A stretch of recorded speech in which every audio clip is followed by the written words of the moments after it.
આ વિક્ટર બંદરની ખાડી છે. અહીંથી હોડકામાં બેસીને સામે ચાંચ ગામ પહોંચવાનું છે અને ત્યાંથી વિક્ટર બંદરેથી સામે ચાંચ ગામ જવા માટે આ રીતે હોડકામાં બેસીને પરિવહન થાય છે. આ હોડકું ચાંચ ગામથી આવ્યું છે. તેમાં મુસાફરો હવે અહીંયા નજીકનું જે ગામ છે એ વિક્ટર ગામ સુધી પહોંચશે. આ વિક્ટર બંદર છે, ત્યાંથી વિક્ટર ગામ એ 3 કિલોમીટર છે.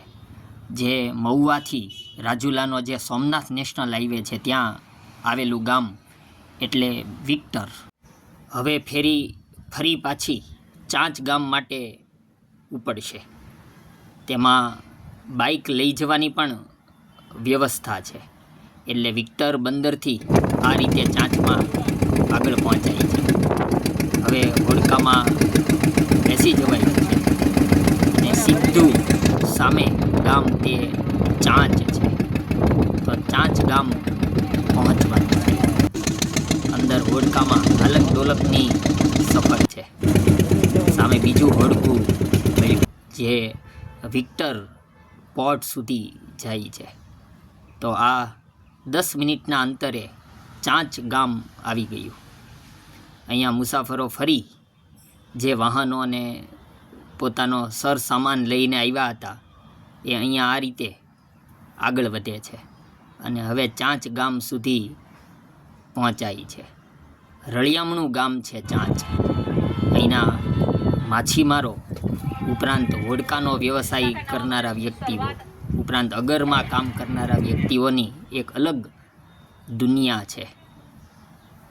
દરિયા કિનારે આ રીતે ચાંચ ગામ નજીકમાં જ દરિયા કિનારો છે અને આ વિજય મહેલનો છેડાનો ભાગ છે. આવ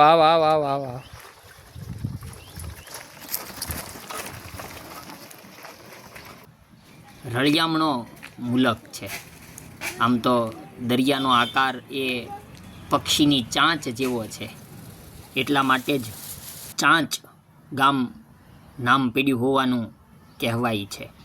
ઉપરાંત એક સમયે દરિયાઈ લૂંટારાઓને કારણે એ ચાંચિયા શબ્દ પણ પર્યાયવાચી શબ્દ બન્યો હતો.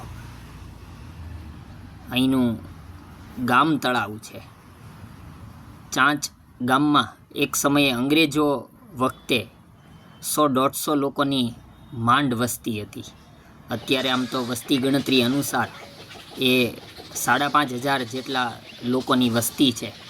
પણ મીઠાના અગર ને એ બધું કામકાજ કરનારા લોકોની વસ્તીને ગણીએ તો લગભગ 13,000 જેટલા લોકોની વસ્તી છે. અહીંનો વિજય મહેલ એટલે કે ભાવનગરના મહારાજાએ બનાવેલો એ બંગલો જે હવા ખાવાનું સ્થળ હતું તો એ પણ ચાંચ બંગલો તરીકે જાણીતો છે. માળી બપોરે અહીંયા આરામ કરે છે અને સાથે કામ પણ કરતા જાય છે. વિવિધ યોજનાઓની જાણકારી છે.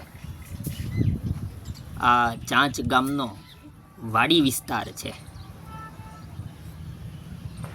ચારે તરફ ફરતા ચાંચ ગામમાં આવા સરસ દ્રશ્યો જોવા મળ્યા.